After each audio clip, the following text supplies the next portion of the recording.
தானே தலைவர், தன்மான தலைவர் டாக்டர் கலைஞர் அவர்கிட்ட வருதுடா. ஐயா கருணாநிதி அவர்களை பற்றி கேள்வி. இவர் எத்தனை முறை முதலமைச்சராக இருந்தார்? எத்தனை முறை இருந்து எங்களுக்கு என்னையா பிரச்சனை? அதுல இன்னொரு கேள்வி, அருமையான கேள்வி, பேரறிஞர் அண்ணா பற்றி கேள்வி. ஒன்றே குலம் ஒருவனே தேவன் என்ற கொள்கையை முன்வைத்தவர் யார்? நீ தான் சொல்ற, யாரா?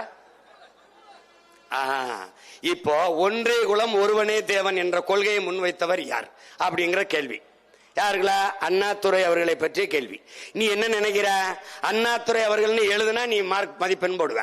ஆனா உண்மையிலே ஒன்றே குலம் ஒருவனே தேவன்கிற முழக்கத்தை முன்வைத்தவர் நம்ம மூதாதை திருமூலர். அதை எடுத்து இவர் சொல்றாரு. இப்ப நான் திருமூலர் எழுதுனா மார்க் போட மாட்டேன். இந்த தேர்வாணையத்தை ஒரு தடவை தேஞ்ச செருப்பு விளக்கமா இருந்தா எடுத்து வாங்கடா, ஒரு வெளுத்து விட்டுருவோம்டா. வெளுத்து விட்டு அதுல ஏன் வீடு வாசப்பெருக்கினது வேண்டாம்.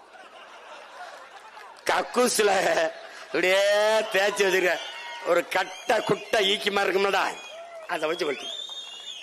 பைத்தியக்கார டேய், பைத்தியக்கார பிள்ளைகளா போங்கடா. டேய் ஒருத்தனை இல்லடா, இவன் ஒவ்வொருத்தனையும் கீழ்பாக்கத்தில் சேர்க்கணும்டா. நம்ம ரொம்ப பிரச்சனை இருக்கு, ரொம்ப பிரச்சனை இருக்கு. அதுல ஐயாவுக்கு பல கேள்விகள் என்ன கேட்கிறாங்கன்னா, ஐயா